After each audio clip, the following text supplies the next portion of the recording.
Нова гучна заява від Папи Римського. Папа Франциск закликав Україну та Росію провести обмін полоненими усіх на усіх. Понтифік у традиційному великодньому посланні «Урбі ет Орбі», тобто до міста і світу, до міста Риму і до всього католицького світу, згадав у цьому посланні війни в різних частинах світу. Заклик до обміну полонених. Віряни на площі Святого Петра у Ватикані, де все це і відбувалось, привітали гучними оплесками. Давайте, власне, послухаємо, що саме сказав понтифік. Мої думки звернені передусім до жертв багатьох конфліктів, котрі тривають у світі, починаючи з Ізраїлю, Палестини та України. Нехай Воскреслий Господь відкриє шлях миру для цих багатостраждальних народів. Закликаючи до поваги принципів міжнародного права, висловлюю сподівання на тотальний обмін полоненими між Росією та Україною. Всіх на всіх. Закликаючи до поваги принципів міжнародного права, висловлюю сподівання на, можливо, звільнення українських територій російськими окупаційними військами, хотів би сказати Папа Франциск, виплату репарацій, хотів би сказати Папа Франциск, і тотальний обмін полоненими між Росією та Україною, всіх на всіх, як він, власне, і сказав. Ну, як завжди, я традиційно почав з того, що не влаштувало в його заяві, а тепер давайте поговоримо з точки зору того, як це може бути вигідно. Ідея суперова. Я точно не знаю, скільки полонених українських перебуває в лапах цих істот, які називають себе росіянами. І навпаки, скільки російських окупантів зараз утримуються в хороших умовах в Україні. Але підозрюю, що все-таки дещо більше, особливо через перші місяці війни повномасштабної, дещо більше українців у полоні у росіян. Хоча, знову ж таки, говорити складно. Чому так? Зокрема, не лише через перші місяці війни, а й через те, що вони, в принципі, в плен-то не здаються, вони йдуть на пролом, їм не положено здаватися в плен, їх розстрілюють. Вони б залюбки здавались. Їх просто розстрілюють, якщо вони повертаються назад, або видно, що вони здаються в полон. Їм стріляють в спини, або гатять з артилерії. От така от історія. Але суть в чому? Навіть якби зараз було більше окупантів у нас в руках, ніж українців у них в руках, я думаю, що це була б класна ідея. Тому це в будь-якому разі дуже хороша ідея Папи Римського. Папа Франциск, просто молодець, можна сказати.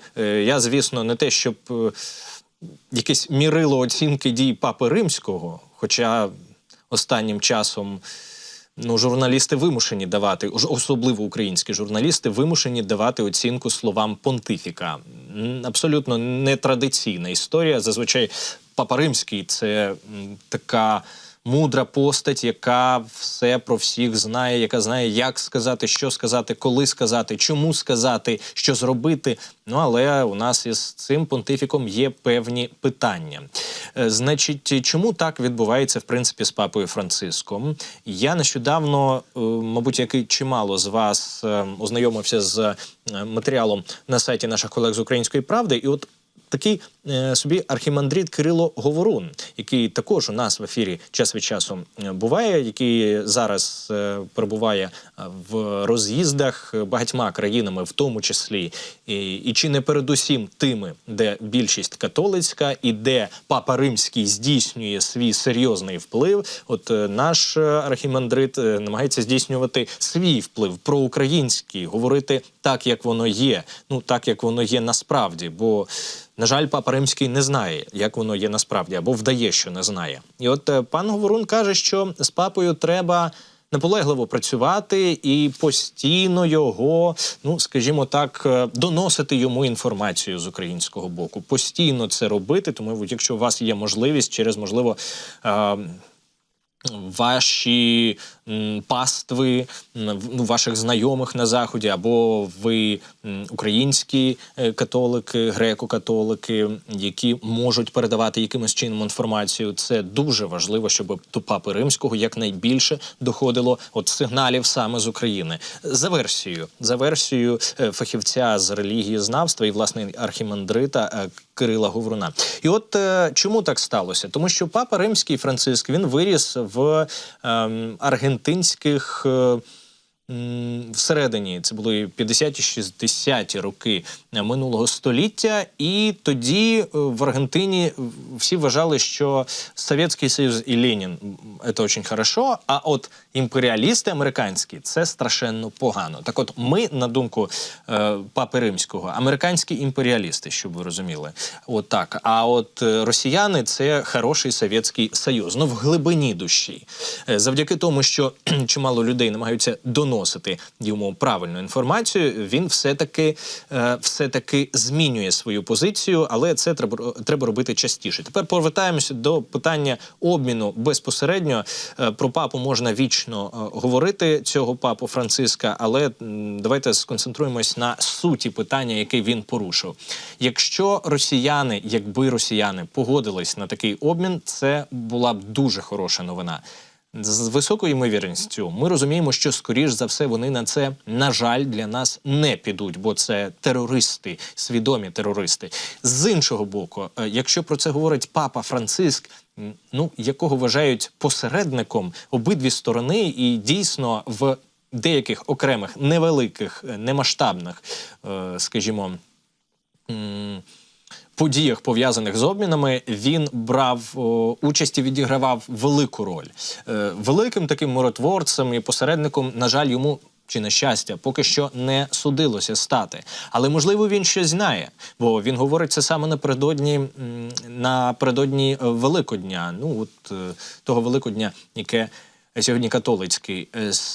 сьогодні католицький світ відзначає. І, власне, не напередодні, так, він про це сказав безпосередньо під час звернення цього ранку. Власне, в цьому плані ми лише сподіваємося на те, що росіяни також погодяться на якийсь такий план, хоча б на часткову його реалізацію, хоча в ідеалі всіх на всіх. І в такому випадку, якщо вони не погодяться, то за місяць, 2-3 можна сміливо запитувати у Папи Франциска, а що таке, чому ні? Які висновки ви робите для себе і для своєї мільярдної пастви, шановний понтифік? Чи ви визнаєте нарешті Росію державою-терористом? Чи ви визнаєте державою, яка тримає людей в заручниках і катує? Тому це в будь-якому разі добре, що Папа Римський про це сказав. Тому що або вони погодяться, і це буде ідеальний варіант, або вони не погодяться, і принаймні можна буде знову ж таки за якийсь час, я ж кажу, місяць, 2-3, але вже ставити цьому посереднику, Папі Франциску і, в принципі, Ватикану запитання. То що ви тепер думаєте про Росію? Бо ж, немає сумнівів, я так розумію, ні в кого, що Україна залюбки погодиться на цей обмін якнайшвидше і зробить для нього абсолютно все. Поки це питання залишається відкритим, давайте зробимо те, що ми можемо зробити, щоб наші військовополонені поверталися якнайшвидше додому. Це Фонд 24, який уже з'являється на наших екранах в особі QR-кода поки що, і буквально за хвилину ви побачите і також посилання на наш сайт. Як бачите, наш з вами збір на бус Volkswagen T5 для прикордонників іде дуже добре. 320 тисяч загальна сума, але це не просто бус, це і система РЕБ на цьому бусі, яка буде захищати його від FPV-дронів ворога. Так от, понад третину ви зібрали, дорогі друзі. Ми теж докладаємо якісь кошти, звісно, але передусім це ваші кошти. Третину ви зібрали.